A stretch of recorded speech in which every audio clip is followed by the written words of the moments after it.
Salam əziz müəllimlər və dəyərli müdavimlər. Bu gün sizə çərçivə sənədinə yeni belə deyək də əlavə olunmuş, hansı ki DOQ nəzəriyyəsi adı ilə məşhurlaşmış mövzunun izahını verəcəm. Bu mövzumuzun adı səriştə əsaslı tapşırıqların hazırlanması. Buna DOQ nəzəriyyəsi də deyirlər. Niyə DOQ nəzəriyyəsi? Yəni siz bunu belə də yadda saxlayın. Çünki bu mövzu ilk dəfə salınıb çərçivə sənədinə və biz ilk dəfə imtahanda bununla bağlı suallarla rastlaşacağıq. İndi orada DOQ nəzəriyyəsi mi yazacaq, DBS mı yazacaq, səriştə əsaslı tapşırıqlar mı yazılacaq, Norman Web nəzəriyyəsi mi yazılacaq və yaxud da dərin bilik səviyyələri nəzəriyyəsi mi yazılacaq? Bunu bilmirik. Yəni nə formada yazılacağını bilmirik. İşte birdən DOQ nəzəriyyəsi yazılırsa, yəni belə yazılır. DOQ hamısı böyük hərflə yazılır və ingilis dilində hamısı, yəni ingilis dilinin olan sözlərin baş hərfləridir belə deyək. Ya da ki, belə ola bilər, D, B, S. Bu da Azərbaycanca, yəni dərin bilik səviyyələri mənasını verir. Bu nəzəriyyəni doktor Norman Web yazıb. Nədir? Bu mövzu daha çox taksonomiya dərsi ilə, hətta biliyin növləri, təfəkkür, yəni bir-biri ilə bağlı bir mövzudur. Elə dəhşətli, çətin bir mövzu deyil. Əvvəlcədən deyim ki, bu ilki sertifikasiya müəllimlərinə bu mövzu düşməyəcək, amma MİQ imtahanına düşəcək. Çox güman ki, MİQ imtahanına zaten 2, maksimum 3 dənə taksonomiya sualı düşür. Ola bilər ki, bu ildə 2 dənə taksonomiya sualı düşər, biri sırf bununla bağlı düşə bilər. Yəni paralel şəkildə bir sualın içində həm taksonomiya, həm DOQ nəzəriyyəsini soruşa bilər. Nədir bu nəzəriyyədə söhbət nədən gedir? Bu nəzəriyyə tapşırıqları şagirdin nə etdiyinə görə deyil. O tapşırığı, bax görürsüz deyir, nə etdiyinə görə deyil. Fəaliyyət deməyək, bəzən bunu biz taksonomiyanı qarışdırırıq, amma taksonomiyanla bağlıdır. Taksonomiya kimi feillərə köklənməyəcək. Bunu çatdırmaq istəyirəm. Burada şagirdin gözü nə etdiyinə görə deyil, o tapşırığı yerinə yetirmək üçün nə qədər dərin düşünməli olduğuna görə 4 səviyyəyə ayrılır. Görürsüz burada yəni yazılıb da idrak mürəkkəbliyinə görə. İdrak nədir? Zehin, düşünməmiz. Burada da onu deyir ki, şagirdin nə etdiyinə görə deyil.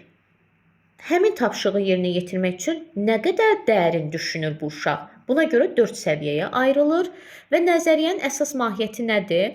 Baxın, DBS nə deməkdir? Dərin bilik səviyyələri. Çərçivəsi öyrənməni səthi biliklə məhdudlaşdırmır. O, müəllimlərə tapşırıqları elə planlaşdırmağa kömək edir ki, şagirdlər sadəcə əzbərləməsinlər. Çünki əzbərləmək səthi bilikdir. Həm də təhlil etsinlər, tətbiq etsinlər, yaradıcı yanaşsınlar, daha dərindən yanaşsınlar. Bayaq da dediyimiz kimi dərin bilik səviyyələrinin 4 mərhələsi var. Birinci səviyyə də yazıla bilər sizə imtahanda, xatırlama səviyyəsi də yazıla bilər, səthi bilikdə yazıla bilər. Yəni, ona görə bu 3 adı da yadda saxlayın. Bu, ən aşağı idrak səviyyəsidir. Hətta belə deyim sizə, ən asandıdır. Necə ki, taksonomiyanın ən aşağı mərhələsi xatırlamaq mərhələsidir, eləcə də dərin bilik səviyyələrinin də ən aşağı idrak səviyyəsidir. Yəni, birinci səviyyə, sadəcə xatırlama. Mahiyyəti ondan ibarətdir ki, şagird faktları, terminləri, düsturları sadəcə yaddaşdan geri çağırır. Yaddaşdan geri çağırır, yəni yadına salır. Biz eyni zamanda hansı bilik növündə öyrənmişdik? Faktoloji bilikdə. Faktoloji bilik ya da deklarativ 2 adı var idi. Onun da 2 növü var idi. Spesifik və terminoloji. Terminoloji, yəni terminlərdən bəhs edirdi. Spesifik isə bizə məlumat verirdi. Tərifidir, düsturudur, hər şeyi deyirdi. Bir sözlə, bütün əslində biliklər faktolojidir da, yəni oradan başlayır. Təriflər, düsturlar, qaydalar, qanunlar, terminlər, faktlar, sübutlar, dəlillər və s. Yəni biz bunları oxuyuruq, sonra gəlib dərsi danışırıqsa, nə edirik? Sadəcə yadımıza salıb danışırıq. Bax, yaddaşdan geri çağırırıq və ya onu olduğu kimi təkrar edir. Yəni beyin dərin emal etmir, dərin emal aparmır. Sadəcə öyrəndiyini əzbərləyibmi, nə bilim oxuyubmu, yadına salıb danışır. Onu anlayıbmı deyə bilmərik. Onu birazdan biləcəyik. Tərifləri əzbərdən demək, kim, nə, harada suallarına cavab vermək, sadə düsturla hesablama aparmaq, mətndən məlumatı birbaşa köçürmək, yəni mətni sadəcə köçürürəm. Faktların sadalanması, yəni bunların hamısı daxildir xatırlama səviyyəsinə. Və taksonomiyada təbii ki, aid olur xatırlamaq mərhələsinə. Bilik olaraq aid olur faktoloji, yəni deklarativ biliyə. Məsələn, ismin neçə halı var? 6. Algoritm nədir? Tərifini deyirik. Yəni görürsüz, sadəcə düstur, tərif və s. İkinci səviyyə bacarıqlar və anlayışlar səviyyəsidir. Bunu bu cür yadda saxlaya bilərsiniz. Məsəl üçün deyirəm də, yəni anlayışları anlamaq mərhələsi ilə yadda saxlayaq. Bacarıqları tətbiq etmək mərhələsi ilə yadda saxlayaq. Niyə belə deyirəm? Çünki ikinci səviyyədə biz taksonomiyanın həm anlamaq, həm tətbiq etmək, bəzən də təhlil etmək mərhələsini görəcəyik. Deməli, şagird, bunun da adı ikinci səviyyədir, belə də yaza bilər. Yazar DOQ-un ikinci səviyyəsi, DOQ ikinci səviyyə ya da bacarıqlar və anlayışlar səviyyəsi kimi də yaza bilər. Burada şagird məlumatı sadəcə xatırlamır. Artıq birinci səviyyədən önə keçib də, yəni onu artıq emal edir, anlayır, başa düşür, dərk edir. Məlumatı təşkil etmək, müqayisə etmək, qruplaşdırmaq tələb olunur. Yəni burada şuurlu yanaşma var. Nədir şuurlu yanaşma? Artıq bunu anlayır, artıq bunun mahiyyətini dərk edib. Məsələn, iki hadisəni müqayisə etmək. Biz bunu taksonomiyada da keçmişdik. Sadəcə müqayisə etmək, anlamaq mərhələsi idi. Müqayisə edib birini önə çıxarmaq isə təhlil etmək mərhələsi idi. Bayaq dedim axı, burada biz həm anlamaq, bəzən də təhlil etmək mərhələsini görəcəyik. Qrafikin əsas ideyasını izah etmək, rutin riyazi məsələləri həll etmək, yəni şagird qaydaları bilir, lakin o bir neçə addımı ardıcıl və düzgün şəkildə yerinə yetirməlidir. Baxın, taksonomiyada da məsələnin həlli deyildiyi, məsələn, düstura əsasən, qaydaya əsasən həll edirsə anlamaqdır, özü gedir, nə bilim, hesablayır, ölçür, biçir, həll edirsə tətbiq etməkdir. Zaten burada həm anlamaq, həm də tətbiq etməyi görürük.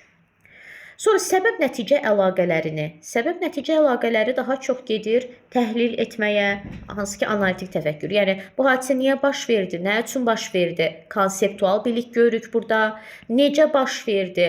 Burada biz həm bayaqdan riyazi məsələlər, həll deyirik, yerinə yetirmək, addım deyirik, ardıcıllıq deyirik. Nə görürük biz burada? Biz burada görürük ki, bilik olaraq həm konseptual, həm prosedural bilik var. Taksonomiya olaraq həm anlamaq, tətbiq etmək, bəzən təhlil etmək mərhələsi var.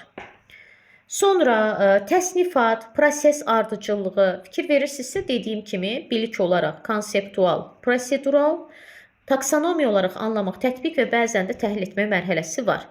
Birinci səviyyədə nə var idi? Bilik olaraq faktoloji, yəni deklarativ bilik, taksonomiya olaraq isə xatırlamaq mərhələsi.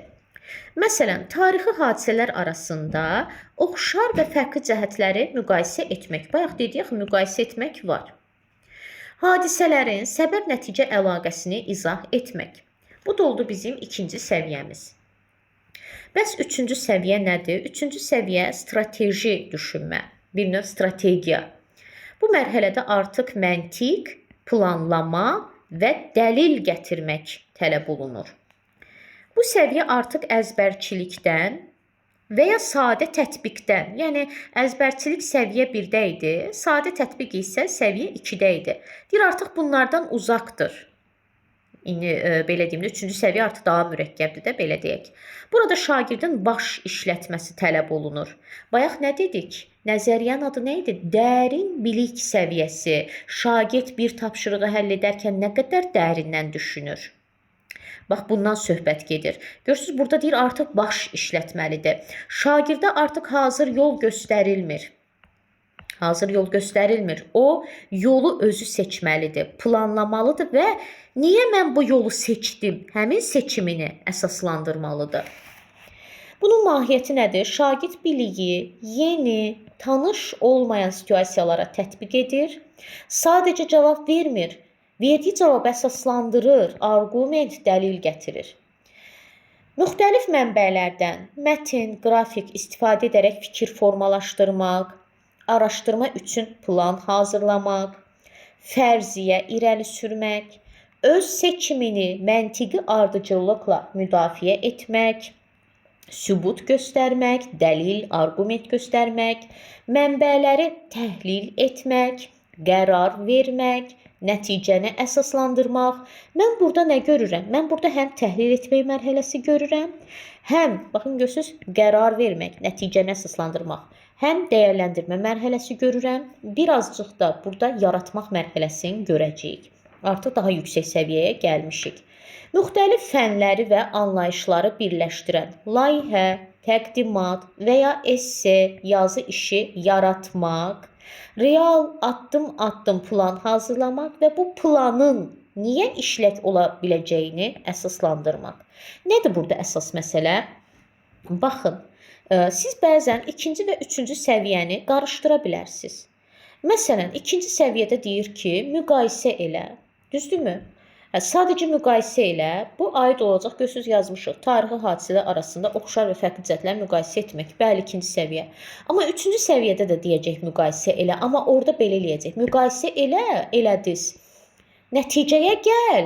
Nəticəyə də gələcəksiniz təhlil etməkdə. Yəni birini artıq öne çıxarsınız, nəticəyə gəlirsiniz. Təhlil etmək. Bayaq dedim axı, təhlil həm 2-ci, həm 3-cü səviyyədə var. Sonra deyəcək ki, nəticəyə gələndən sonra niyə bu nəticəyə gəldin? Əsaslandır.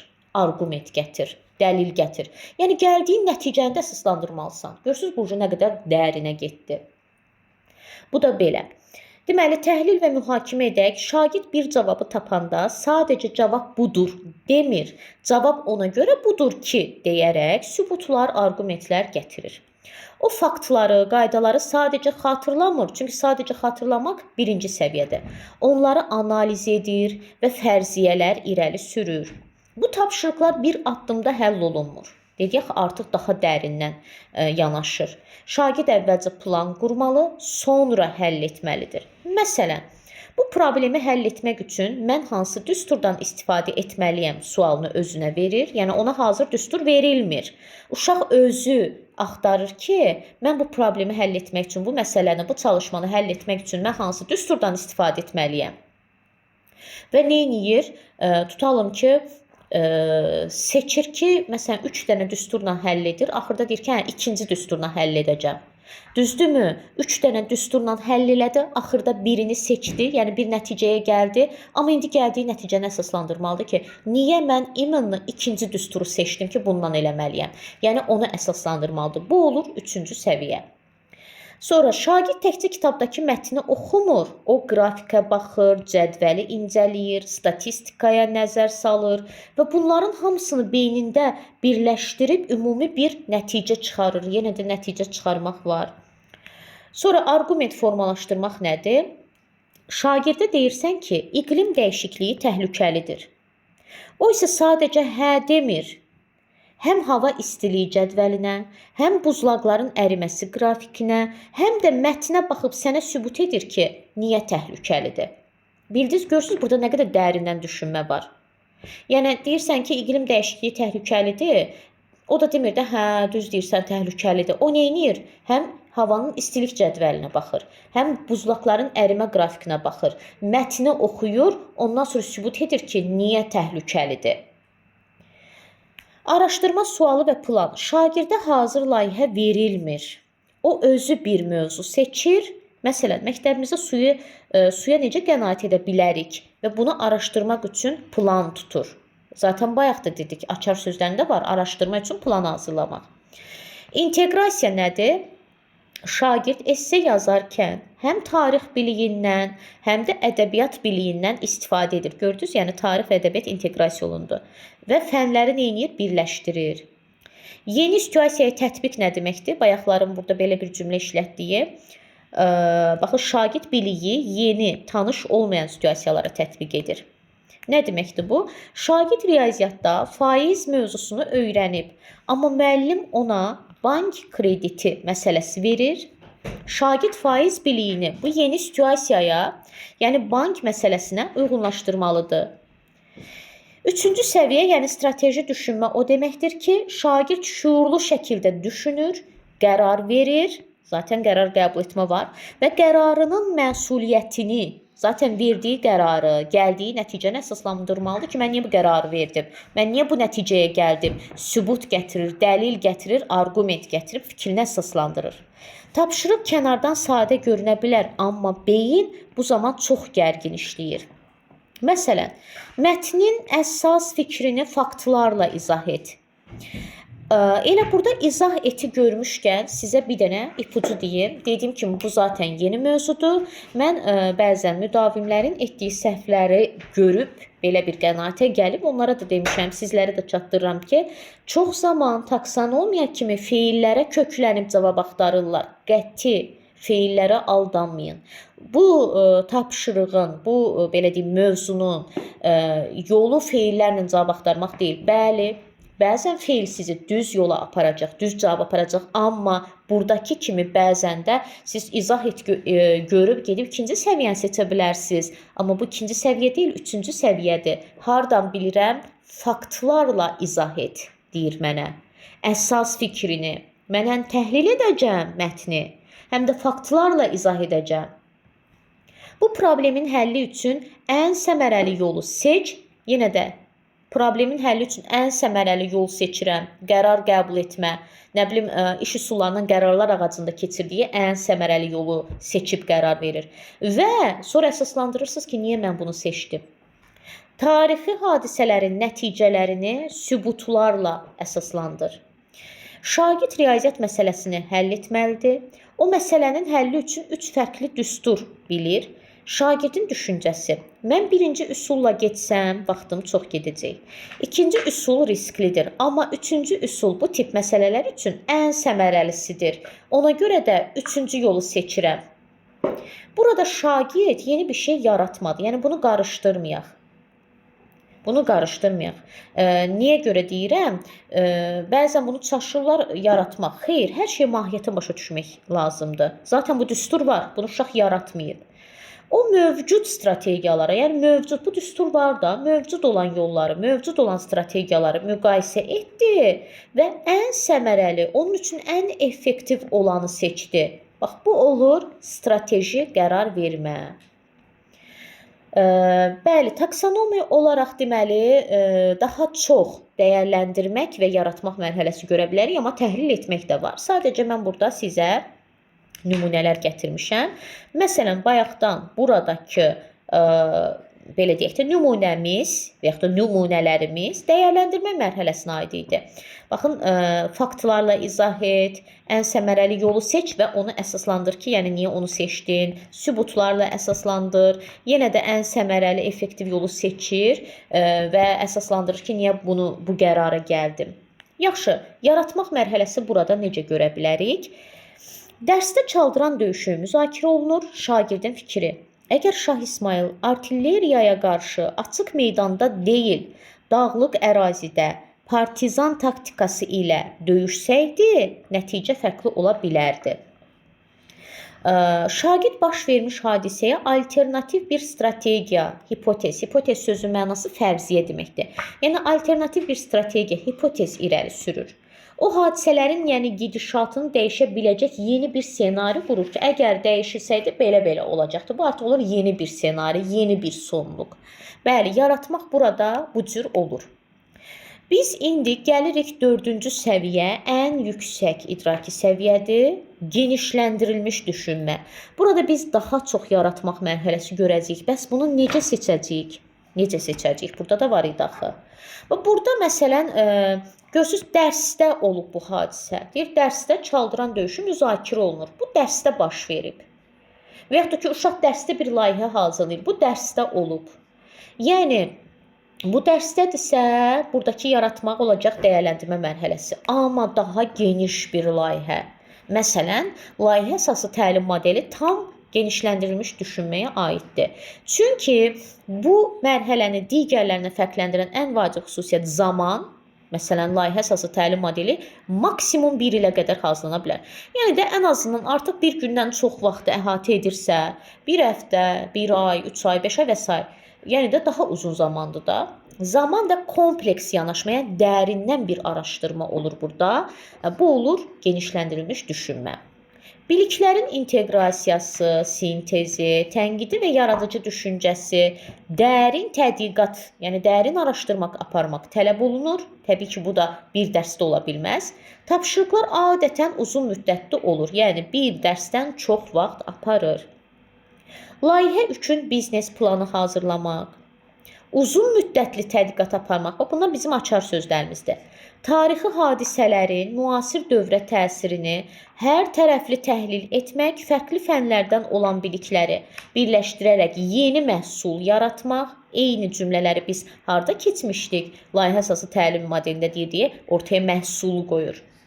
Kompleks layihə hazırlamaq, təkmilləşdirmək, zamanla topladıkları bilikləri, görürsünüz, zamanla topladıkları bilikləri müxtəlif mənbələrdən gələn məlumatlarla birləşdirir, dərin təhlil aparır, sintez edir, kompleks problemlər üçün orijinal həll yolları hazırlayırlar. Məsələn, tarixi mövzu üzrə tədqiqat layihəsi hazırlar. Bu adam gedəcək artıq bir gündən, yəni bu dərsdə baş verəcək bir şey deyil də, bu artıq bir gündən çox vaxt alacaq. Demək ki, genişləndirilmişdir, yəni 4-cü səviyyədir, çünki zaman və kompleks yanaşma var. Daha sonra problemi həll etmək üçün yeni model təklif et. Bu açıq-aydın ortaya neyinir? Yeni model qoyur. Sonra bayaq inteqrasiya, biliklərin inteqrasiyası dedik. Deyir, Nizami Gəncəvinin əsərlərindəki qadın obrazlarını, indi düşünün Nizami Gəncəvinin nə qədər əsəri var və həmin əsərlərdə nə qədər qadın obrazları var. 19-cu əsr Avropa ədəbiyyatındakı qadın obrazları ilə, indi düşünün də 19-cu əsrdə Avropa ədəbiyyatı nə qədər var və həmin ədəbiyyatda nə qədər qadın obrazları var. Müqayisə edən və dövrün sosial-siyasi vəziyyətini nəzərə alan tədqiqat işi yazın. Sizcə bu bir dərs əhatə edər? Bu adamın maksimum bir həftə, bəlkə də bir ay vaxtına ala bilən bir tapşırıqdır. Bu daha dərindən, bu daha kompleks. Nizami Gəncəvin bütün əsərlərindəki qadın obrazları, 19-cu əsr Avropa ədəbiyyatının bütün əsərlərindəki qadın obrazlarından danışır. Bunu müqayisə etməkdən və bunun haqqında tədqiqat işi yazmaqdan danışır. Görün, bu nə qədər geniş vaxtı alır və kompleks yanaşma, daha dərindən araşdırma var. Belə, yəni bunları bu cür ayırırıq. Bir daha üstündən keçək. Birinci səviyyə nə idi? Birinci səviyyənin adı xatırlama səviyyəsi idi. Burada söhbət faktlardan gedirdi. Bilik olaraq faktoloji, yəni deklarativ bilik, taksonomiya olaraq xatırlamaq mərhələsinə aiddir. Yəni burada şagirdlər əsas bilikləri xatırlamalıdırlar. Şagird sadəcə əsas bilikləri yəni xatırlayır. Bu əzbərçilik mərhələsidir. Beyin hələ bunu analiz etmir, emal etmir. Sadəcə məlumatı bazadan çağırır, yəni yadına salır. Məsələn, avtomobilin hissələrinin adını əzbər bilmək, bu sükandır, əyləcdir, qazdır. Bu sadəcə, yəni bunu əzbər bilməklə avtomobili sürməyi bilmək eyni şeydir? Yox. Mən sadəcə avtomobilin hissələrinin adını bilirəm, əzbərçi biliklər. İkinci səviyyə bacarıqlar və anlayışlar səviyyəsi idi.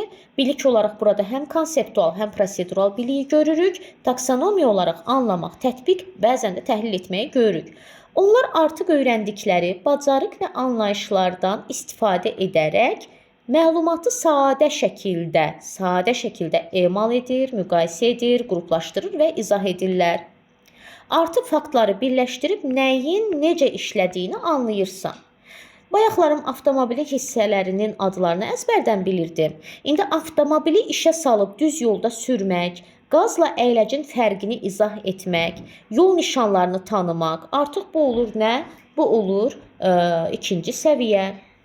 Üçüncü səviyyə nədir? Strateji düşünmə mərhələsində şagird bu bilik və bacarıqları yeni və ya daha az tanış kontekstlərdə tətbiq edir, planlaşdırma aparır, fərziyyə irəli sürür, arqument qurur, qərarlarını əsaslandırır. Məsələn, evin təmiri üçün lazım olan materialları büdcəyə uyğun planlaşdırmaq və hansı materialın daha sərfəli olduğunu riyazi hesablamalarla sübut etmək. Bu artıq fakt gətirir, arqument gətirir. Dördüncü səviyyə ən yüksək səviyyədir. Genişləndirilmiş düşünmə mərhələsində şagirdlər zamanla topladıkları bilikləri müxtəlif mənbələrdən gələn məlumatlarla birləşdirir, dərin təhlil aparır, sintez edir və kompleks problemlər üçün orijinal həll yolları hazırlayırlar. Daha çox yaratmaq mərhələsinə aiddir. Bu mərhələ vaxt tələb edir. Sən artıq sadəcə istifadəçi deyilsən, həm də yaradıcısan. Dedim axı, daha çox yaratmaq əhatə edir. Məsələn, şəhərin tıxac problemini həll etmək üçün illik statistikaları araşdırıb, tamamilə yeni yol hərəkəti sxemi və ya nəqliyyat sistemi layihələndirmək. İndi baxın, görün, bu bir dərs üçün mümkündürmü? Xeyr, deyir ki, illik statistika, bu daha mənim çox vaxtımı alacaq və daha böyük bir araşdırma istəyir məndən. Yəni şagirdə get bu problemi həll et. Yəni problemi həll etmək bayaq dedik, 3-cü və 4-cü səviyyədədir. Məsəl üçün problemi həll edərkən yollar var qarşımda. Mən ən səmərəli yolu seçib və fikrimi əsaslandıram ki, niyə bu qərarı verdim, niyə bu yolu seçdim ki, bu yolla həll edək. Amma 4-cü səviyyədə də yenə problemi həll edərkən artıq mən yeni model ortaya qoyuram, yenə də alternativ yollardan istifadə edirəm. Deyir, bunlardan əvvəl bu nədir? Bu necə işləyir? Birinci və ikinci səviyyə suallarına cavab tapdığından əmin olun. Yəni uşaq bu birinci və ikinci səviyyə suallarına cavab verə bilmirsə, siz ona 3-cü, 4-cü səviyyəni gözləməyin. Çünki dərinlik pillə-pillə artır. Bunu demişkən bir sözlə deyim, qarşınıza belə bir cümlə çıxar ki, dərin bilik səviyyələri iyerarxikdir. Hansı ki biz bunu taksonomiyaya aid demişdik ki, taksonomiya iyerarxikdir. Bəli, taksonomiya, yəni lap olsun idrak taksonomiyası, bəli, iyerarxikdir. Yəni sadədən mürəkkəbə doğru gedir, asandan çətinə doğru gedir. Amma dərin bilik səviyyələri iyerarxik deyil. Burada sizin üçün sual nümunələri paylaşmışam. Bunu stopa qoyub, əvvəlcə özünüz cavabını tapıb, sonra da izaha baxa bilərsiniz. Müəllim coğrafiya dərsində şagirdlərə belə bir tapşırıq verir. Şəhərimizdəki tıxac problemini aradan qaldırmaq üçün təklif olunan iki fərqli layihəni, məsələn, yeni metro stansiyasının tikilməsi və ya yeni körpünün salınması nəzərdən keçirin. Verilmiş büdcə, vaxt və əhalinin sıxlığı faktorlarını nəzərə alaraq hansı layihənin daha səmərəli olduğunu müəyyən edin və seçiminizi məntiqi arqumentlərlə əsaslandırın.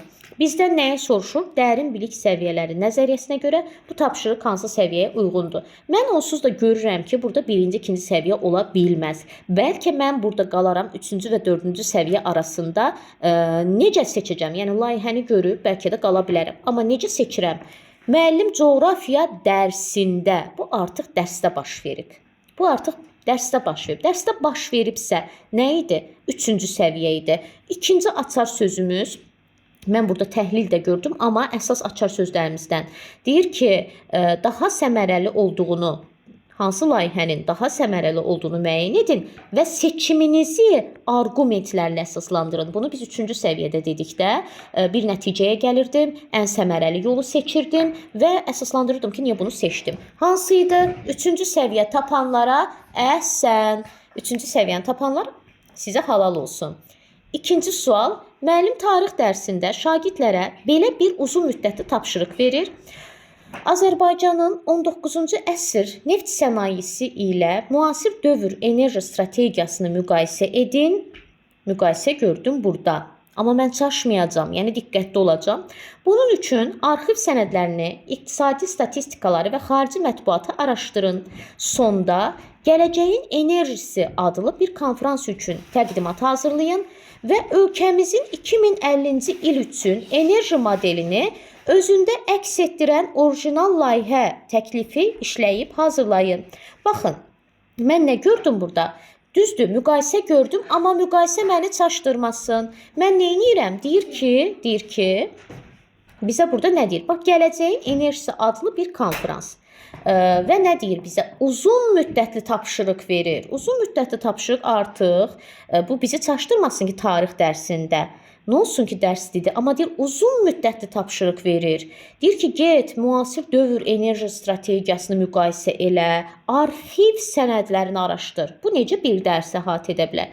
Ona görə məntiqi tutmalıyam. Bayaq da dedim, feillərə köklənmirik. Şagird bu tapşırığı edərkən nə qədər dərindən araşdırma aparacaq? Bax, biz ona köklənirik. Sonra nə deyir? Təqdimat hazırla ölkəmizin 2050-ci il üçün enerji modelini özündə əks etdirən orijinal layihə təklifi. Yəni, açıq aydın mən nə görürəm burada? 4-cü səviyyəni görürəm. 4-cü səviyyəni yazanlar əhsən sizə. 3-cü sual, müəllim biologiya dərsində şagirdlərə müxtəlif bitki yarpaqlarının şəkillərini təqdim edir və tapşırır. Yenə də biologiya dərsində şagirdlərə tapşırır. Bu yarpaqları damarlanma formasına görə, yəni torvari və paralel 2 qrupa ayırın. Daha sonra hər qrupun xüsusiyyətini qısaca təsvir edərək niyə bu şəkildə qruplaşdırdığınızı izah edin. Çox sadə, nə belə deyim də, gəldiyi qərara əsaslandırmayacaq, ortaya yeni bir şey qoymayacaq. Birinci səviyyədə yoxdur burada. Mən burada ikinci səviyyə görürəm. Bu yarpaqları damarlanma formasına görə deyir, torvari və paralel 2 qrupa ayıracaq. Qruplara ayırmaq. Daha sonra hər qrupun xüsusiyyətini qısaca təsvir edəcək və niyə, nə üçün sualını cavab axtarır da bu şəkildə qruplaşdırdınız. İndi də bunu izah edin. Anlamalıdır ki, izah eləsin. Mən burada nə gördüm? İkinci səviyyə yazanlar sizləri alqışlayıram. Belə, dəyərli müəllimlər, inşallah ki, bu mövzu izahımız sizlər üçün faydalı olmuş olar. Əgər faydalı olubsa, zəhmət olmasa bunu yorumlarda qeyd edin. Sağ olun.